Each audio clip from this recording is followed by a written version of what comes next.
my name is Jody-Ann Gray, and I want to thank you so much for joining me. We have an important and interesting interview coming up. Stay tuned.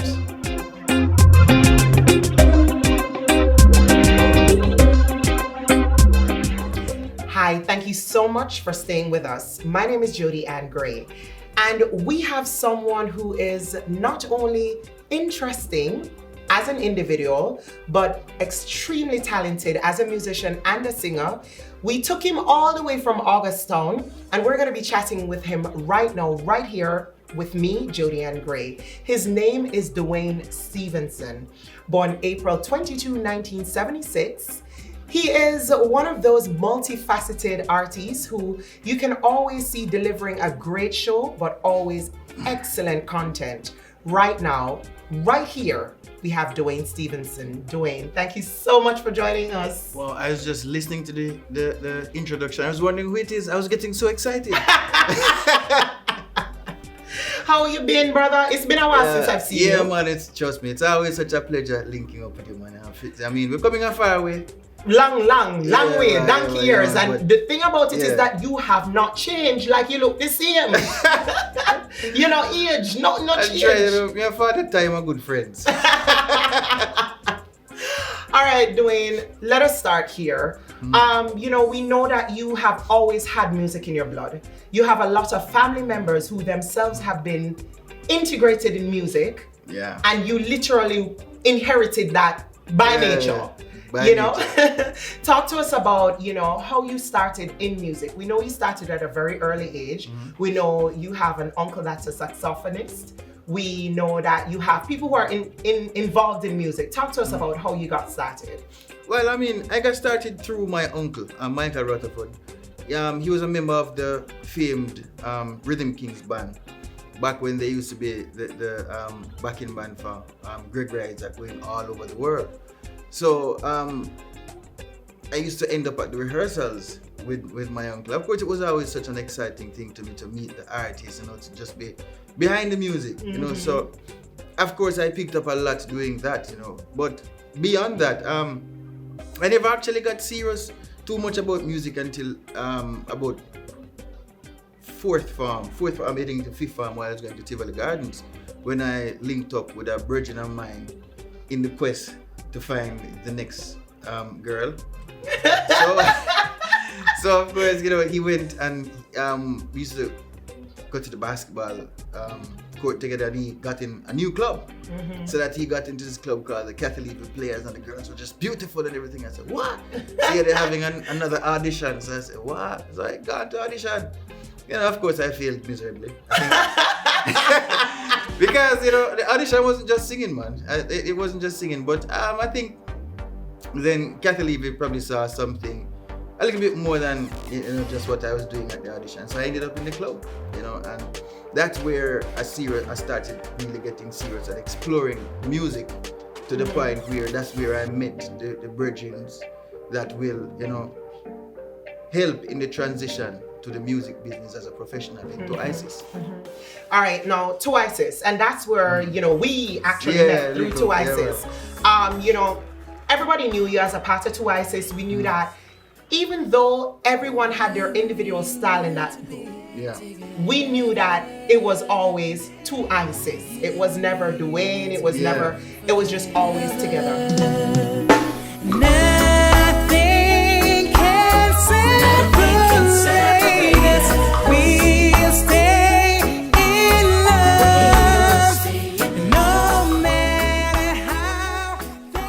About how important or relevant was you being into ISIS to your becoming a solo artist. I think it created that foundation, a very strong foundation, because you learn a lot while you're here. Because the truth is, as a member of the ISIS, I was possibly one of the weaker performers as a performer. You think so? I don't think so. No, I'm positive. Listen, while a lot of Jamaicans would gravitate to a lot of what I did, because I did most of the roots stuff on the Jamaican part, as you mentioned before. So a lot of the guys were more intertwined with like the hip hop stuff that we used to perform and the R&B stuff. I was always a roots man in the group, but beyond that, these guys were like serious dancers. I mean, like 3 of the members used to all teach dance. You know what I mean? So being a part of that, it made me comfortable on stage, because at first I wasn't exactly the most comfortable person on stage. But being a part of ISIS, you get to learn along the way and grow, and I had the time and the space and the support system.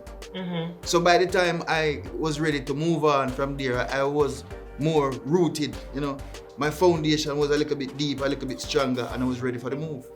But how easy or hard was it for you to transition from being known and identified as a main member in ISIS to going on your own? I know Dean Fraser had a lot to do with your transition. Talk to me about what made you decide to do that transition to a solo career, and you were doing really well as a member of ISIS, and how easy or hard was the transition? Well, one, I think that the time had come, because we were into ISIS for 8 years at this point, going on to like 8.5 years, and everybody grew. Everybody wanted to either be, people wanted to explore a little bit more dancehall, people wanted to go into like hip hop and stuff like that. So we all grew musically, but as I mentioned before, I wanted to be the vision that I had in my head, and my vision was always to be the guy that be averaging like Peter Touch, the two background singers doing their thing, and the roots and the radical, and you get to really speak about the things that was affecting people, because I was always a little bit more grounded into what was going on culturally, into Mr. Augustone, man, I like to tell the stories of the sufferings and the triumph and the troubles of places like Augustone, and by extension Jamaica, that's what I wanted. So I think the time just came when all of us grew to a point where we needed to, just like physics. If everything keep expanding in the same place, it's only a matter of time before the bubble bursts, and everything have to go its own direction. The bubble just got to the point where it needed to burst. And luckily for me, I had Mr. Fraser there as the force to move to the change that I needed. So that made it somewhat easier for me. I had to face the demons right now on stage, because I couldn't afford to take an evening off or a night off, because now I moved from being a part of the show to being the show. You know what I mean? But the pressure was real. The pressure was real, but I have confidence in the music. Some love in the town, some love in the city. We don't love people that around. Right now we need some love in the city. Need some love in the town, some love in the. And because I had confidence in the music that was produced by Dean Fraser, it made it so much more easier for me. As a matter of fact, the pivotal point in this journey was one night at a performance at Judgment Yard, Sizzler Judgment Yard. I remember my virgin lecturer calling me. Lecturer is a big dub man. Everybody know lecturer dub. And dub, him called me out and I said, listen man, where you going? I said, I'm in bed, man. I said, in bed. No man, come out here bed, man. Different thing I go on now, rest of me. I said, well, the man say, yeah, we have a look at you. Come man. I said, yeah, no star. And of course by then, everybody already knew Get Up Pain. So I went down there and, I sang Get Up Pain, and, the people enjoyed it, and, everybody having a nice vibe and everything. And then he said, wow, sing another one. And then he started, because he was a selector by this time. So he played Cottage in the Grill. Now, Cottage in the Grill, as great a song as it was already a great song before I did it. Tyrone Taylor made this song a classic. That's why I sang it, because it's a song that I love. So of course people enjoyed it. But it was when I was getting ready to leave, and he said, no man, if you sing this, that tune, and I said, from a little cottage in the Grill, I wrote these lines to you. Yeah. From a little cottage in the Grill, I but about the tune never play parade, the tune, the song that put out, the man say, yeah man, then yes, you gotta test it. We say yes, I test it. The man say, the man just start play the tune and play Augustone, and I don't think for the first 15 minutes of singing the song we never got past the first 2 lines of the second verse. And after singing the one song for about half hour, when I came off the stage, I didn't even stick around. I walked straight through Judgment Yard gate and up the road to my yard, and the way up, it's like my whole body was kind of slightly numb. And I was thinking to myself, gee, I know you know, you're alright. You're good enough. Don't worry yourself, man. To get to that point. Yeah, man, that's when I got to the point where I say, yo, everything alright, man. Just do what you need for it. And that was the turning point for me. And you just never look back. No. You touched on something, and let me just tell you, August Town is one of my favorite singles from you. It's a song that I play over and over and over again. Not because of the lyrics, but because of the fact that that is your roots. And you made it identifiable with you and sang about it so confidently. And that's why I love that song. Talk to me about, the conception of the lyrics for August Town, how that started. And of course, we know you lived in August Town. That's where you grew up, that's where you were born. But what made you so confident to sing about your roots? Because the one thing that, I was always taught as a boy by my grandparents, never forget your own identity.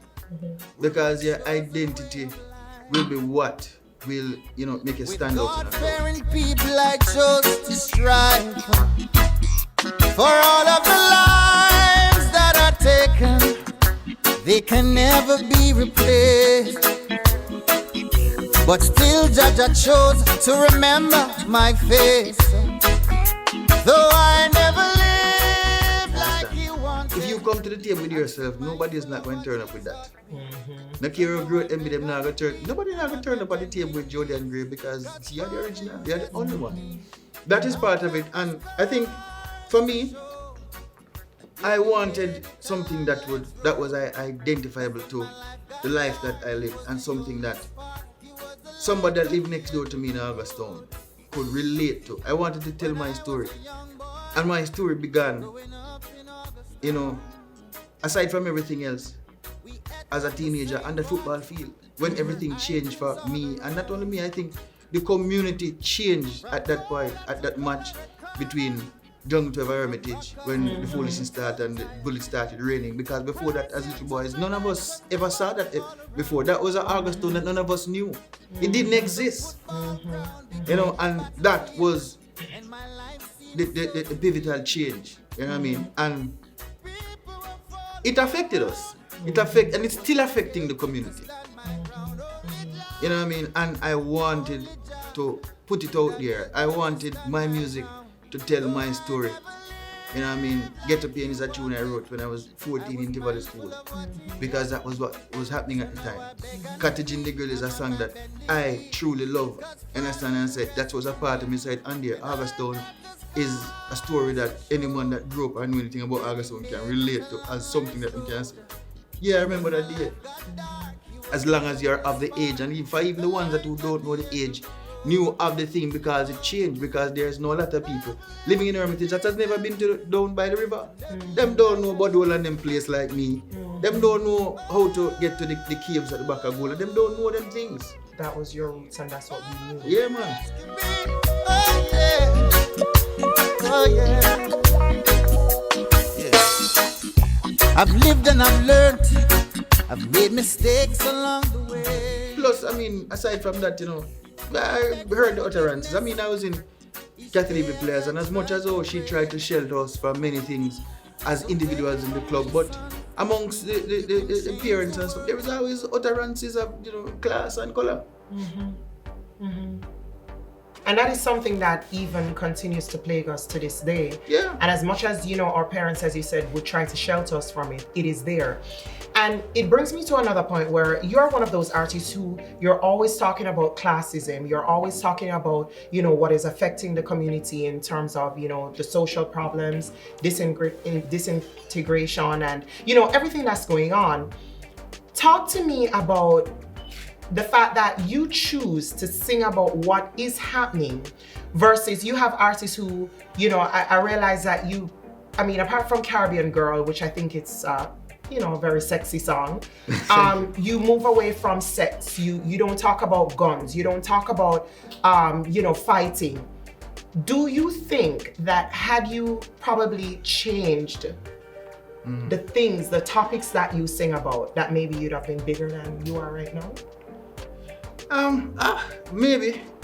Maybe, but do we truly want to sacrifice your own self for the sake of, the so-called fame? Listen, when I look at the career of a man like Burning Spears lived to become king. Burning Spears isn't always the king. There are many kings that reigned before Burning Spears, and Burning Spears with time and consistently became the king. He became the reigning king after, he was always walking in the shadows of the greats, from Bob Marley to Peter Tosh to, of course, Bunny Livingston, and you could name so many more, Jacob Bill and everything. And this man lived to become king. So for me, it's just time. You know what I mean? This is what I represent, and the last thing I'm trying to do is sell out on my own self. Listen, I don't want to be a part of the problems that I sing about. Yes, and while some people might, take the easy way out and say, well, they don't know. Them sing about the gun them because they don't know that we see a gun and ray. I sing about those guns.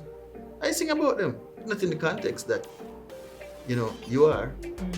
I don't throw my words around frivolously without taking responsibility for where it might end up and what it might do. I personally feel, and this is my personal opinion, that reggae music is accepted overseas more than it is in our own home.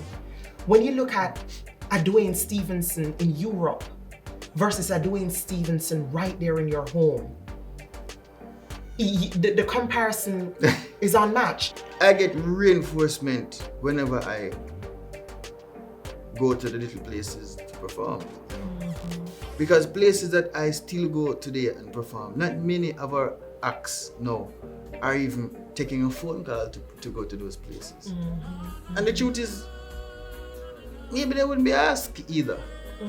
Because Jamaica is not Kingston and St. Andrew and Montego Bay. It's so much more. You understand? And I don't think a lot of the mainstream media represents these places. But I do. And I'm grateful for the fact that I can represent to those places. All right, so we're gonna switch things up a little. And right now, here's what I want to ask you. 10 things about Duane, and you answer as quickly as you can because we want to get to know you. So, favorite memory? That day that I expressed you in Augustown, leaving from that show, on that hill going up to my yard. Favorite color? Green. Favorite food? I can't fish. I'm very typical. It's a real Jamaican, I tell you. I mean, yeah, it's uncanny, but yeah, man, that is my thing, man. One thing we can find in your bag or in your pocket that you never leave home without, and anything but your phone. Well, it's probably my empty wallet. For some strange reasons, it's comforting to have. All right, favorite fruit? Banana. Single or married? Married. How many children? 2. Favorite place to visit? Wow, Guyana. Why? It's still so natural. Favorite thing to do outside of music? Playing tennis. You can play tennis? Yes. In a real life? Actually, I used to. I know you all this time. I never know you could have played tennis. I used to coach tennis to kids. Say when what I was now? younger. I used to coach tennis to kids. Big up Mr. Palmer from the Pegasus, and that is how I, practically paid my way through high school. So talk to me now about your projects. I know you have a new single. Yeah. Which, by the way, I like. I like where it was shot. So you need to tell me about that, because when I come back to Jamaica, I need to go there. Listen, the Cedars Estate.